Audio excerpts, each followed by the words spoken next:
African-American teenagers are arrested for allegedly assaulting someone in Baltimore.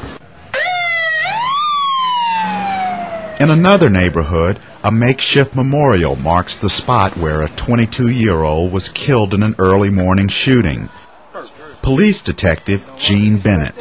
If their reputation feel like it's being tainted or bothered, they do what they need to do to try to bring it back. And commonly, it's perpetrating violence on someone else that they believe was messing with their reputation. The detective says in recent years he's seen males between the ages of 14 and 25 more willing to commit violent crime.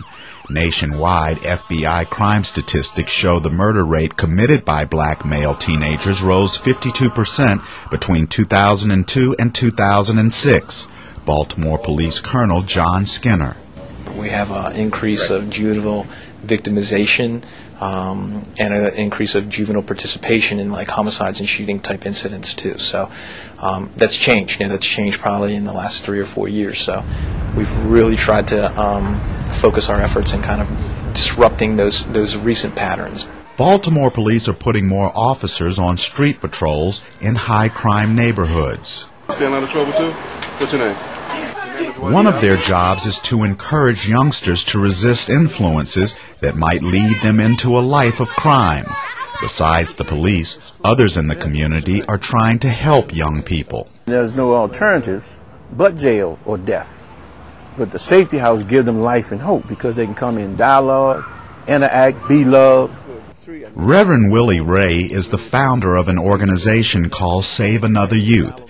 He opened this safe house 13 years ago near a corner in Baltimore's Rosemont neighborhood where poverty is commonplace and drug use and violence were once rampant. I tried to kill myself like a couple months ago because I was not nowhere to go. Reverend Ray is trying to comfort people like Dana Barnes, who is seeking a new life free of drugs. Ray seeks funding to open dozens of safe houses. Counselors would provide mentoring, job training, and educational programs. Some ministers are forming youth groups as alternatives to criminal gangs. Reverend Ray says over the last decade he's made a lot of progress in cleaning up this Rosemont neighborhood. He knows there's a lot more to be done, and his long-range goal is to change the attitude of the people living in this community, not only how they view themselves, but how they view others.